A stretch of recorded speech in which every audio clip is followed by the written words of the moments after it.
The Pope called President Trump's threat to destroy Iranian civilization truly unacceptable. But today we spoke with an Iranian who now lives in Massachusetts who says he supports the president on this. Why? Well, WBZ's Louisa Moeller's live for us in Boston tonight with that part of our coverage. Louisa? Well, David Courtney, let me tell you a story. I spoke with this man today, and he's been in touch with a woman in Iran. One day, she did not hear any U.S. bombs, and she felt just despair over the fact that maybe the U.S. had pulled out until she heard a bomb at night, and she felt relief. Now, that's one perspective in a population of millions, and some Iranians are trying to take President Trump's rhetoric, put it to the side, and focus on how he's degrading the regime.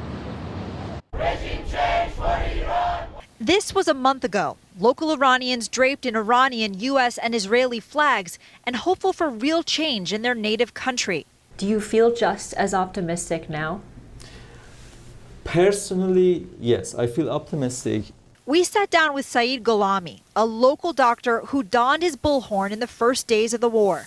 He says Iranians want the U.S. to keep bombing the regime. If you're a father and you have no food for your children, and it has gotten worse in the last 10 years, what do you think is going to happen for the next 10 years? You would rather die. Despite President Trump's shifting rhetoric and threats to strike infrastructure like power plants and bridges. It went from help is coming in January to now a whole civilization will die.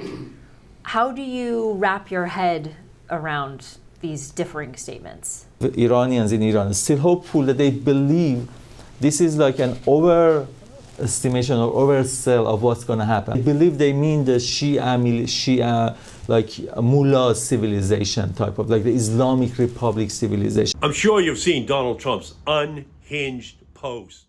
But Massachusetts Senator Ed Markey says President Trump's truths make him unfit for office. The House must come back into session to bring up and pass articles of impeachment. Retired U.S. Army Brigadier General Kevin Ryan says the U.S. must be more specific about its intended targets and whether they have dual civilian and military use.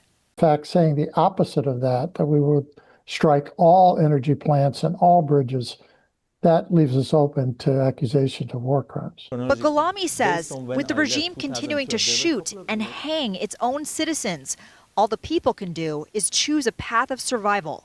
The chances of them being killed by RGC is much higher than the chances of them being killed as a collateral damage to the IRGC. Now, coming up at 6 o'clock, just minutes ago, I interviewed Senator Markey about his calls for President Trump's impeachment and whether or not that's realistic. Live in Boston, Louisa Moeller, WBZ News.